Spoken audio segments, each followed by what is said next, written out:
Homme sans père et sans repère. Je vais dire à quelqu'un qui est en train de m'écouter, à cette fête des pères, si tu as des querelles avec ton père biologique, va te réconcilier. S'il est encore en vie, va demander la grâce de Dieu auprès de lui. Va négocier sa bénédiction. Vous savez, à un moment donné, je ne m'entendais pas vraiment avec mon père à cause du ministère.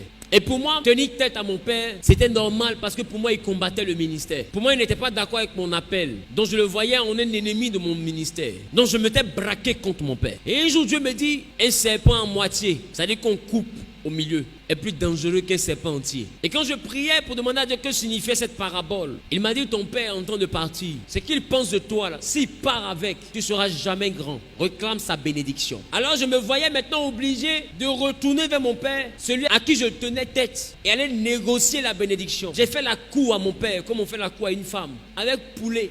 Si poulet devait s'échanger en quelqu'un, quand mon père mangeait mes poulets, il allait devenir un coq, il allait chanter Kokori Koko. Parce que tout ce que je pouvais trouver, je le ramenais devant mon père pour que son cœur s'apaise vis-à-vis de moi. Mon père aimait bien le vin comme Noé, et le vin de très bonne qualité. Donc je lui ramenais du vin en pagaille. Je lui ramenais de l'eau minérale, des jus. Tout ce que je trouvais, je lui ramenais. Juste pour que mon père me bénisse. Et avant son départ, moi je faisais déjà le deuil de mon père. J'ai eu de la chance que Dieu m'ait prévenu. Et avant de partir, mon père m'a béni. Il a pris l'eau, il a mis dans sa bouche. Il n'a pas fini de parler. Vous voyez comment les parents bénissent là. Wow. Le baptême de feu, amen. Et il m'a lavé l'eau mélangée, salive, tout. Et il a versé l'eau devant moi. Il dit, marche. C'est comme ça ton chemin sera blanc. Et mon père m'a béni. Je dis à quelqu'un qui est ici, si ton père est encore en vie, même si on dit il est sorcier, après ce culte, va te réconcilier à ton père. Tu n'es pas plus sage que Dieu. Je vais regarder dans le ciel et sur la terre, la personne la mieux indiquée pour accueillir ta destinée, c'est ce père que tu appelles sorcier aujourd'hui. C'est lui que Dieu a élu. C'est lui que Dieu a mandaté pour te gérer. C'est lui que Dieu a mis à part pour te calibrer. C'est lui que Dieu a mis à part pour te concevoir. C'est un choix de Dieu. Tu ne peux pas régner quelqu'un que Dieu a choisi. Tu n'es pas plus intelligent que Dieu. Un père, on l'honore qu'à son père qui n'est plus vivant. Que Dieu nous fortifie, membres de l'ONG. Vous et moi, on est dans la même association qui a encore la grâce d'avoir son père vivant. Vous savez, vous avez une chance inestimable. Quand vous allez quitter cet endroit, écrivez à votre père que vous l'aimez. Dites-lui, mon papa était en nuit, mais aujourd'hui quand je regarde l'homme que je suis devenu, je suis prêt à donner des choses extraordinaires pour que mon père revienne pour voir l'homme que je suis devenu. Pour qu'il revienne pour voir mes enfants. Pour qu'il revienne pour voir combien de fois ce que je suis en train de faire qui n'a pas cru en ça là est en train de porter du fruit. Je ne peux pas imaginer le bonheur que représente le fait d'avoir encore son père avec soi.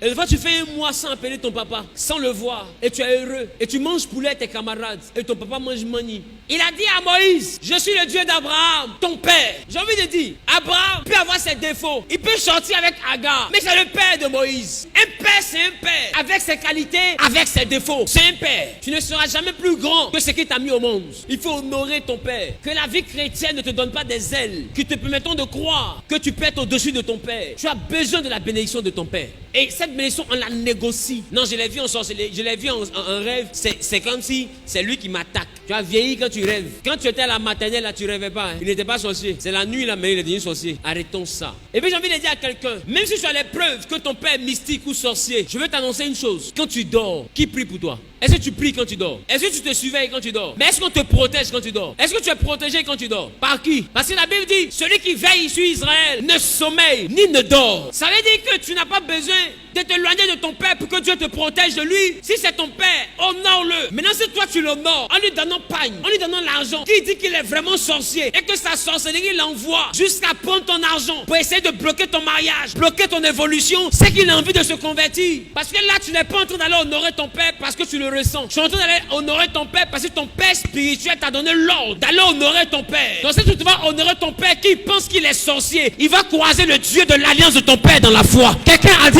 Amen. C'est que le monde de la sorcellerie a envie de réaliser que tu es un Dieu. C'est qu'il veut se convertir. Pierre dit, toute la nuit on a péché sans rien prendre, mais sur ta parole on jette le filet. Quand tu rencontres des hommes d'alliance, quand tu reçois une directive d'un prophète inspiré par le Saint-Esprit qui te dit va honorer ton père, même si tu avais fait ça, qu'ils avaient bloqué ton mariage hier, va le refaire. Tu n'es pas en train de le faire par aspiration, tu le fais sur la parole de l'Éternel. Si la personne dit elle est vraiment sorcière, sur cadeau ça là, qu'elle s'envole. Tu sais, un ange même va apparaître à ton père s'il est sorcier. Et puis va lui dire, Pépé, on ne fait pas, faut pas faire. Tu as longtemps fait, mais aujourd'hui là, pardon, Parce que ça, on appelle ça tenter, regretter. Tu as fait longtemps. Mais aujourd'hui, là, il y a un prophète qu'on appelle le prophète Zawi, investi par le Saint-Esprit qui a dit, va, pardonne à ton père, et puis honore-le. C'est pour ça qu'elle est venue. C'est pas parce qu'elle croit que tu vas pas l'attaquer. Elle sait comment tu es, et puis elle est venue. Parce qu'elle veut obéir à Dieu. Ce que tu veux faire là, tonton, fais comme ça.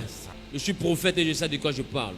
Que Dieu vous donne la force de pardonner à vos pères. Vous qui avez été abandonnés, que Dieu vous donne la force de pardonner à vos pères. Vous qui avez été chassés, reniés, que Dieu vous donne la force de pardonner à vos parents. Vous qui avez été vilipendés, que Dieu vous donne la force de pardonner à vos parents. Je vais te dire que tous ces jours-là ont été écrits par le Saint-Esprit pour que tu deviennes l'homme et la femme que tu es aujourd'hui. C'est parce que tout ça est arrivé que tu es devenu la personne que tu es aujourd'hui. Ce homme fort, cette femme courageuse devait naître, mais à partir de l'abandon de ses parents. Bien aimé, je dis à quelqu'un qui est en train de m'écouter, leur abandon, c'est pour que la gloire de Dieu se démontre dans ta vie. Donc il faut bénir Dieu. Ne sois pas triste. Bénis Dieu de tout ce qu'on t'a fait traverser. Tu repartiras d'ici élevé. Amen. Tu repartiras d'ici étant touché par la plénitude du Saint-Esprit. Amen. Et propriétaire maintenant de cette parole de bénédiction au nom de Jésus. Celui qui dit c'est de moi qu'il parle est le propriétaire. Au nom suprême de...